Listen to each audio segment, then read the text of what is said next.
Hi, I'm Olga Roberts, and it's my pleasure to introduce Mary Chambers with RE/MAX 100. Mary, please give us an overview of your business volume. Well, I've been in business for 8 years, a little over 8 years, and I've sold a little over $43 million. And this past year, I had 39 transactions. Great. How's your business structured?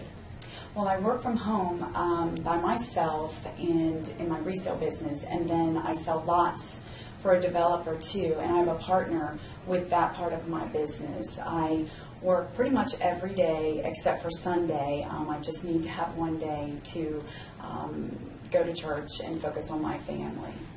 Great. What is the single most important task in your business day? I think for me, I start every day the same way. I start with a to-do list, and I really work that to-do list. And for me, that's a plan. So planning and the to-do list, and then I also try to prospect a little bit and try to spend at least some time prospecting, and then, of course, follow up with emails and phone calls, return phone calls from the day before. So those three things. Great. What is the biggest lesson you've learned through the course of your business? I really had to think about this question a lot, because I feel like it would have been great for somebody to have told me this when I first got into the business. And I think for me, it's been to remain positive. You figure mid-2005, the market was really starting to decline, and I felt like in some ways I got into a sinking ship. I mean, it was very difficult. Everything was so negative when I got into the business, and I didn't even have my systems set up. I had been in business before, but just not real estate. And from the news media to the economy to economists that I followed and read about to other realtors, it was just very, very negative. And so I just made a decision to focus on the things and the people and invest in things that were very positive. So when I worked on getting my system set up, I felt like even though I had no business at all, that eventually it would pick up, and when it did, I would have those systems in place. And so and then when the systems were in place and there was still not a lot of business, I decided that I would take 3 realtors that I felt were successful. 2 I knew very well and 1 I didn't know at all. And I took them to lunch, and I just pretty much asked them how they did their business and about their systems, and they were eager to help me, and it was just huge. And then I also took designations. I got most of the designations that I have during 2006, 2007, when it was just very slow, and so I focused on the education, just knowing that that was going to provide me the knowledge that I eventually needed to be successful. That is great. What is one piece of advice you will give to a new real estate agent?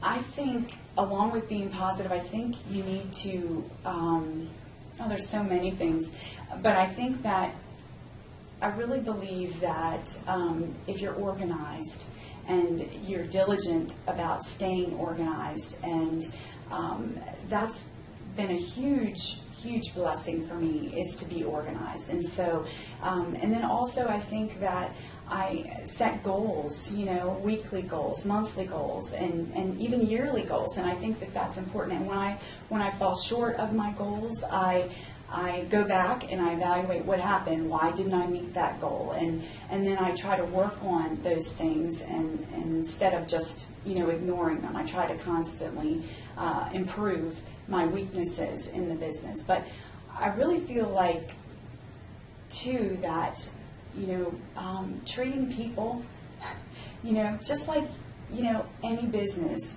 treating people the way that you want to be treated, and looking for ways to add value in our clients' lives. And that's important to me. And not just my clients, but also, my lenders and the title people, and even the agent on the other side of the transaction. I just think that that's important, and then, just like, I tell my kids, I have 4 children, and I tell them all the time that effort equals results.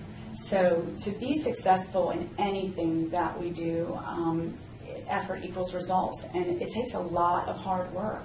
But being diligent and showing up and working every day and treating people the way that you want to be treated, I think is the best advice that I can think of. Thank you, Mary. That's a great advice. And we're looking forward to having you at our event. Okay. Thank Thanks you. so much for having me, Thank Olga. you. I appreciate it.